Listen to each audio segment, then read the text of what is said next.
آج کل جو مسلم سوسائٹی کے اندر بھی اور عالم اسلام ایک بہت بڑا ایشو ہے وہ دہشت گردی کا یا ٹیررزم کا ہے،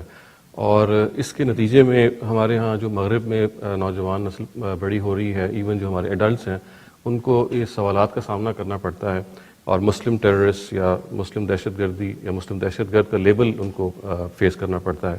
تو آپ اس پہ ہمیں ایجوکیٹ کیجئے کہ یہ جو دہشت گردی ہے، یہ جو ٹیررزم ہے جس کا اس وقت اتنا زیادہ افریط ہے جو عالم اسلام میں پھیلا ہوا ہے، داعش ہے، ISIS ہے، اس سے پہلے القاعدہ ہے، طالبان ہے،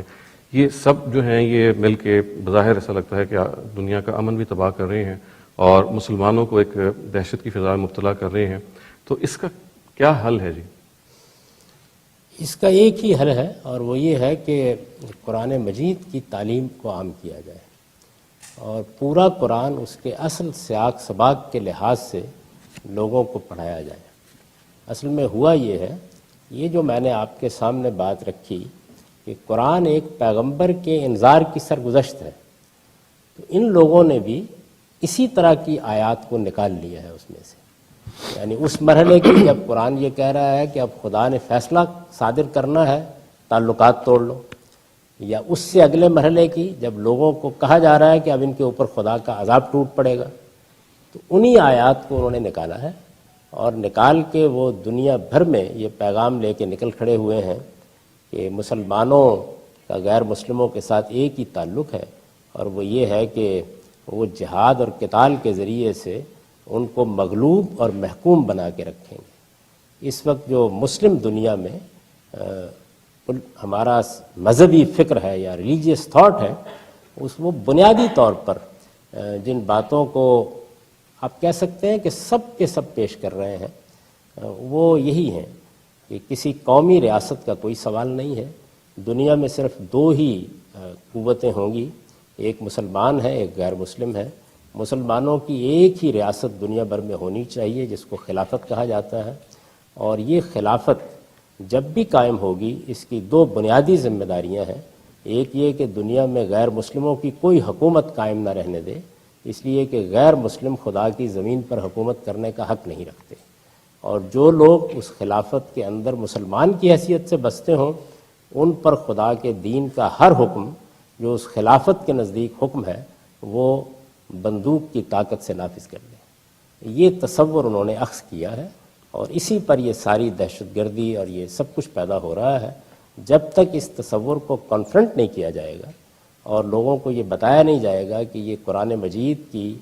بہت سی آیات کو اس کے کانٹیکسٹ سے، اس کے سیاق سباق سے الگ کر کے نتائج نکالے جا رہے ہیں، اس کو ختم نہیں کیا جا سکتا۔ چنانچہ ضروری ہے کہ لوگوں کو خدا کی کتاب کے بارے میں ایجوکیٹ کیا جائے۔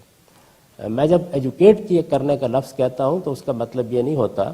کہ اگر لوگ ایک بات کہہ رہے ہیں تو ہم جواب میں دوسری بات کہہ دیں۔ اس کا مطلب یہ ہے کہ لوگوں کو بتایا جائے کہ اصل بات کیا ہے، لوگوں کو بتایا جائے اصل بات کا آرگومنٹ کیا ہے،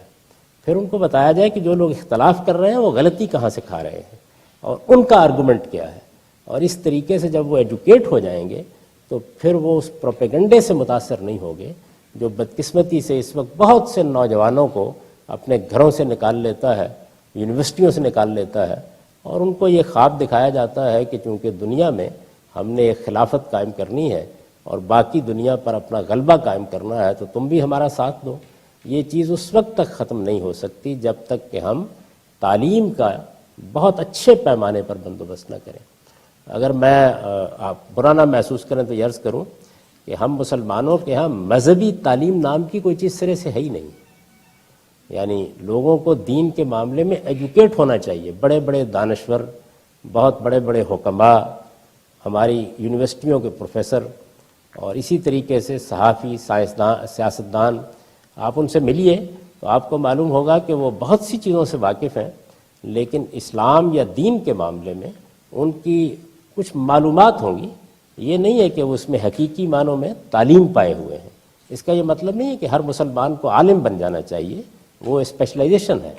اور وہ سب لوگ نہیں کر سکتے، لیکن دین کو جیسے کہ وہ ہے اتنا ضرور جان لینا چاہیے کہ اس نوعیت کی کوئی چیز لوگوں کو کسی غلط راستے پر ڈالنے میں کامیاب نہ ہو سکے۔ اس وقت تو میں یہ دیکھتا ہوں کہ دور دراز کے علاقوں میں چونکہ ملیشیا میں رہتا ہوں، وہاں پر بھی بہت سے نوجوان ہیں جو اس نظریے سے بہت فیسینیٹ ہوتے ہیں اور پھر وہ اپنی زندگی لگا کر نکل کھڑے ہوتے ہیں اور وہ سمجھتے ہیں کہ اس طریقے سے ان کو اس دنیا میں خلافت ملے گی اور آگے چلے جائیں گے تو جنت حاصل ہوگی، اور لوگوں کو مارنا یہ گویا ان کے نزدیک ایک مذہبی فریضہ بن جاتا ہے۔ یہ سب صرف اس لیے ہے کہ ہم نے مذہب کے معاملے میں، دین کے معاملے میں اپنی قوم کو ایجوکیٹ نہیں کیا، اور چونکہ ایجوکیٹ نہیں کیا تو اس کا نتیجہ یہ ہے کہ